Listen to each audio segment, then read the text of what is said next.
Hello. Today I wanted to talk about Copralalia and Coprapraxia. Copralalia is what's often thought of as compulsive swearing or profanity. In reality, it can be saying a variety of things that are socially unacceptable or socially inappropriate in situations where it's likely to produce offense. Now, these behaviors are compulsive, as all tics are. They cause a lot of distress for the individual who is experiencing them. In fact, one of the primary features of these types of tics is that they are inconsistent with what the individual who exhibits them feels or believes they should be saying or doing. Coprapraxia is like copralalia, except it has to do with gestures or movements. So that might be in American culture, something like flipping a person off. And this is, again, something that's likely to produce an undesirable social response. Now, when we talk about tics in general, we want to understand that the tic is performed to relieve the discomfort that the person is feeling.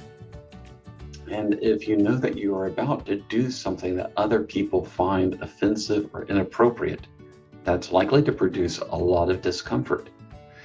So when we're trying to address copralalia or coprapraxia, we want to try to minimize the impact that these tics are actually having as much as we reasonably can. So if you are interacting with somebody who's exhibiting copralalia or coprapraxia, then if possible, you want to essentially ignore or just carry on with whatever conversation or whatever activity you were doing. In that way, it minimizes its impact. It's like, well, it happens, but it's not that big of a deal. This way, the brain can learn that it doesn't have to try to stop it as much, which ironically helps to decrease it and eventually stop it. So the funny thing about these kinds of tics is that if we put a lot of emphasis on suppressing or stopping the tic, we're likely to actually make them stronger. As much as possible, then we want to try to carry on as if nothing really happened, while the individual maybe learns additional techniques for how to manage it on their own, which is really very important when working with any kind of tic. The person who experiences a tic needs to learn that they can handle it on their own and other people aren't trying to make it stop for them. Because again, that kind of goes back into that social stress and tends to actually strengthen the tics.